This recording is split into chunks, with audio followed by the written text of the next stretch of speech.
Hello, I'm Simon Russell, the coordinator of the Global Protection Cluster.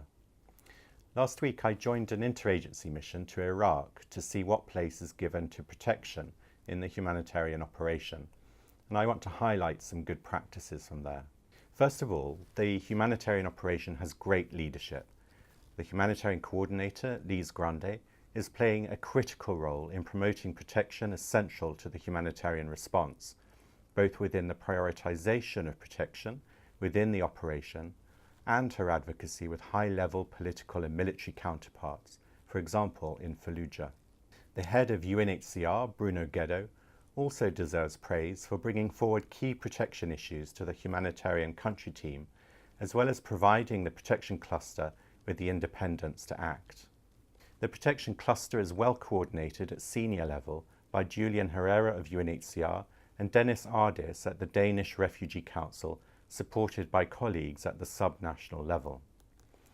Together, these leaders ensure protection is at the heart of the humanitarian effort in Iraq. Second, the humanitarian response plan has a clear statement that protection is central to humanitarian efforts. It provides a framework with clear protection objectives that each sector is required to respond to. It also requires clusters to integrate protection priorities within sector strategies.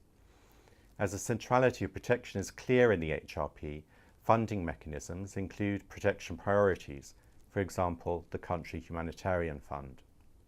Some sectors, like health, include protection cluster partners in validating projects for inclusion in the humanitarian response plan and common fund applications.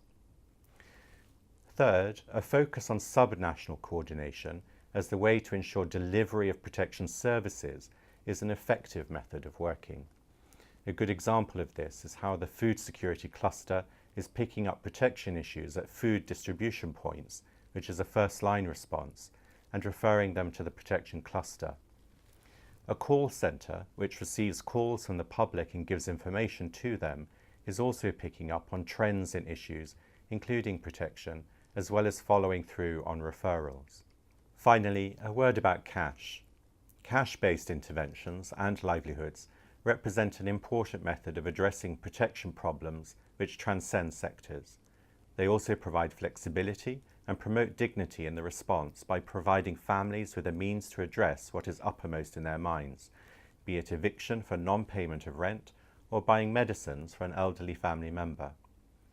The operation in Iraq is clearly integrating protection into its cash-based interventions, and some very interesting work is being taken forward on livelihoods and entrepreneurship, even as a first-line response. All of these are interesting practices in a highly complex situation. I encourage other operations to study these practices to see what lessons can be learned. In the meantime, I wish all colleagues the best of luck in preparing for events in Mosul.